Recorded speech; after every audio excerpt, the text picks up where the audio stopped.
Alright, for today's Industry Insight, we're going to be talking about a very serious topic. And it's a discussion on how far do you go when it comes to game design. When is a game finished? How much money should you actually put into a project? And we kind of talked about this on our recent episode of Game Wisdom Live, but this is definitely a discussion worth separating into one of our little vlogs here. Now, this started with the DICE Awards last week, where Cuphead once again won another award. And the executive producer was there to accept, and they talked about the amount of work and risk that went into designing Cuphead.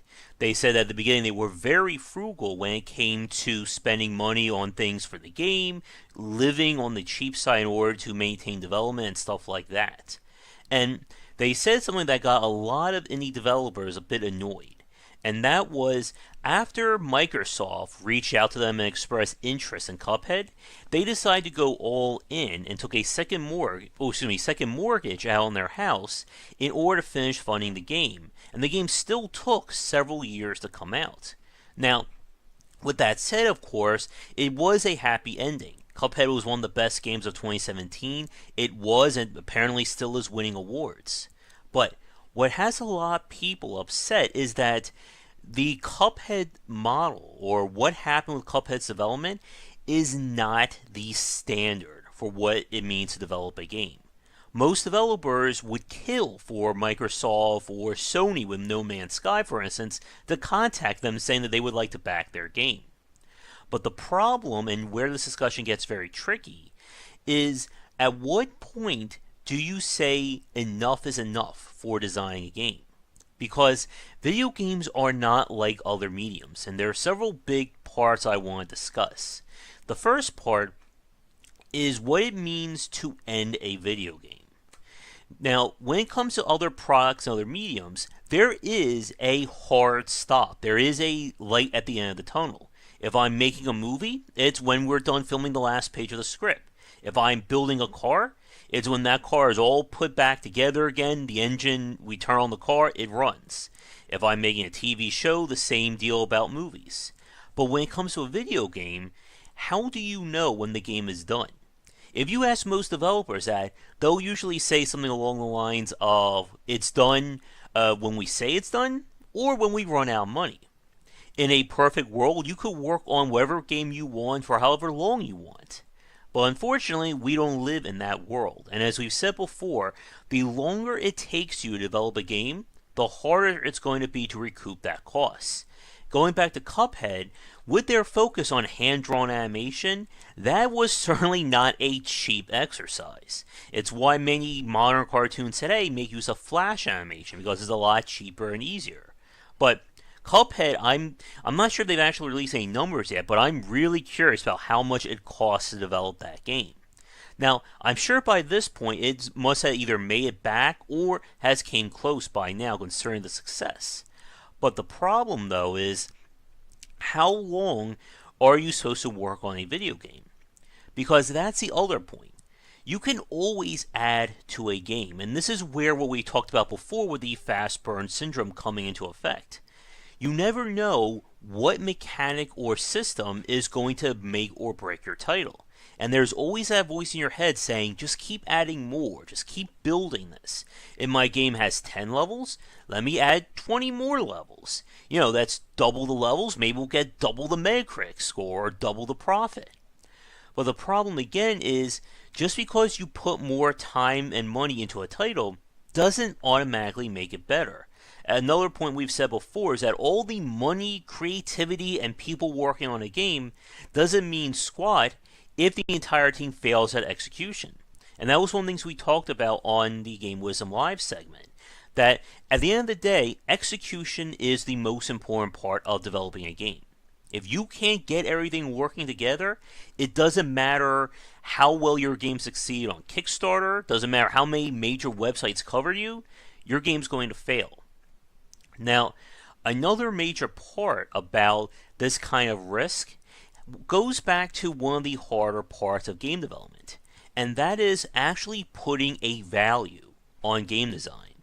Now, we've talked about this many times over, but there is no price to mechanic guide for the game industry. Does a platformer earn you $5 extra? Does a battle royale give you an extra $20 you can charge? Things along those lines. And the point is, the work that you put into a game doesn't translate one-to-one in terms of profit or interest. Again, you could spend 6 months to a year working on a game, and if it gets picked up by a major YouTuber or site like PewDiePie or IGN, chances are you're going to do really well. Conversely, you could spend 5 to 10 years of your life working on a game, nobody notices it, and it just dies a silent death on Steam or itch.io or whatever. But the point is, whatever you put into a game doesn't automatically mean you're going to get that value out of it. And that again goes back to this issue of the fast burn syndrome and betting it all on a title. How much do you put into a video game? It's not an easy question, and every game is different. Going back to that platformer example, or the 10 levels to 30 levels, just because you put that work in, there is no way of knowing just what you're going to get out of it. And it's very easy, and as we've said before, very alluring for developers to take a huge influx of cash and essentially double down on their game, hoping that it will translate to more sales. But once again, more money doesn't make your game better. And you can run that risk of just overloading or overwhelming your design with all kinds of superfluous systems. Some developers who have learned this and have avoided this would be something like Sunset Games with FTL and Into the Breach. As we said on the show, when FTL originally got on Kickstarter, they were asking, I think, $10,000, or I'm sorry, I think they were asking like $1,000 for finishing FTL. I'm going to look that up very quickly while I'm trying to do all this at the same time. But they got a lot more than what they were asking for.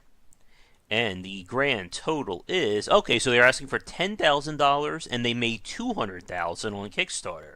Now again, it's not of course counting taxes and the Kickstarter fee. But again, they earned many, many times more than what they were originally asking for. And that's great. And again, it would have been easy for them to say, you know what? Let's make our game fully 3D. Let's add in 10 to 15 times more events. And I'm sorry, I just want to clarify, their studio name is Subset, not Sunset. But again, it was there. And they could have done so much more. But therein lies a question.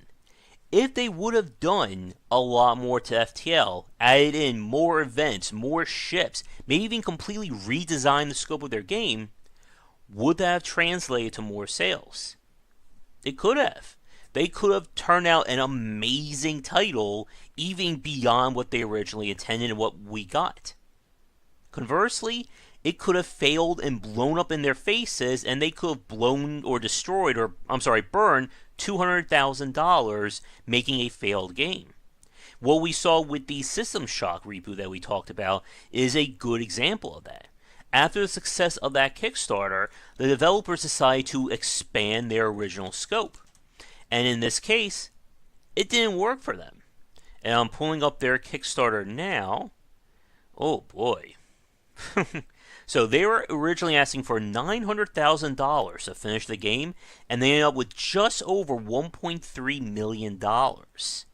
And again, they thought, well, we got all this extra money, let's add more to this game and make it even better. And unfortunately, they went too far. And again, goes back to that question. How much do you work on a game? Now, of course, few of you or most people will probably say you work on until you've handled your original scope. But again, the allure comes in.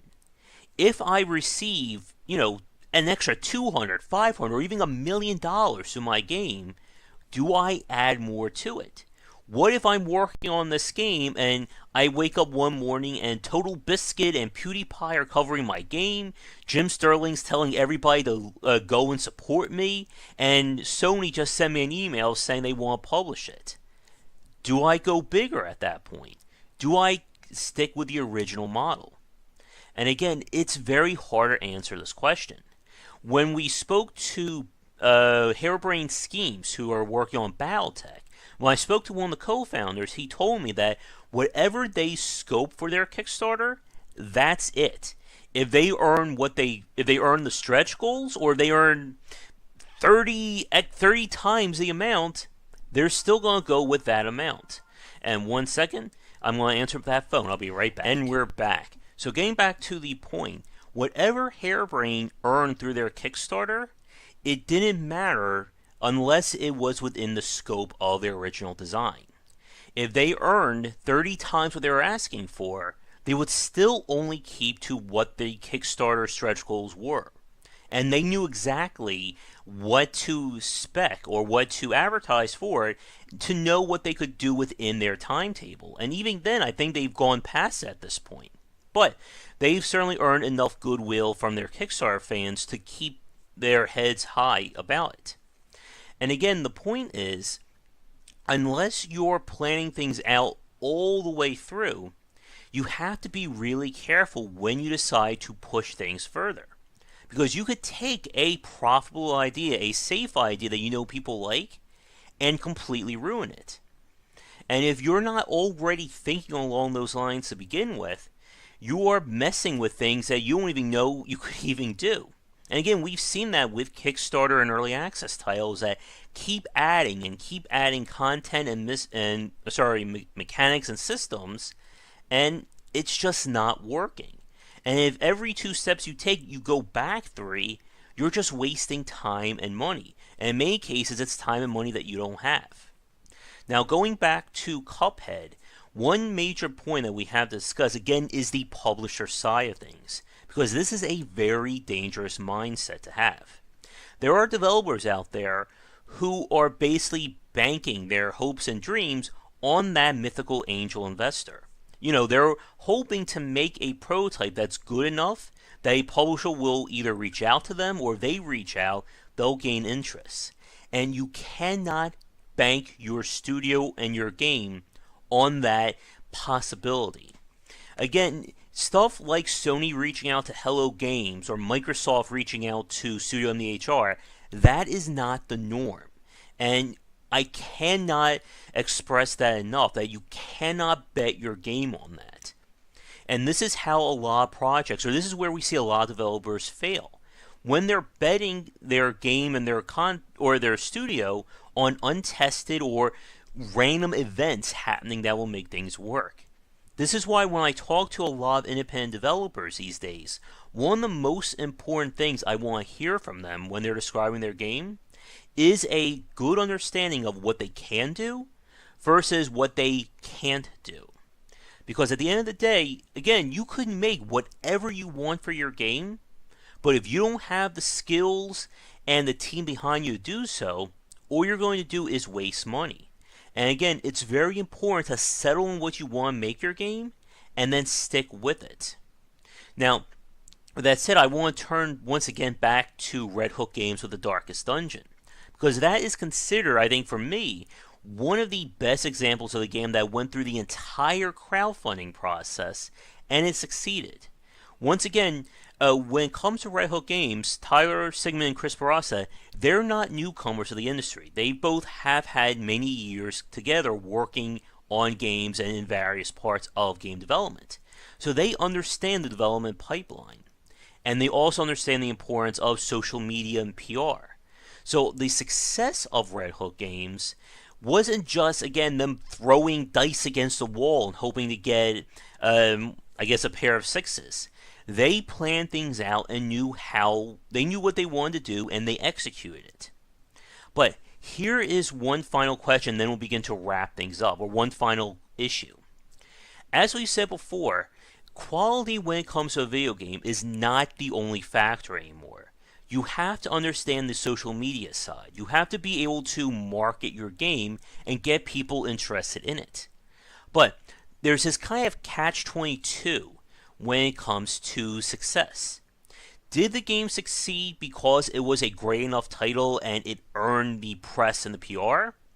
Or did the game succeed because of the press and the PR and it was helped because the game was good? It's very tough to say. Because again, for every great game a major YouTube or a site covers, there's probably a few dozen games that they're not.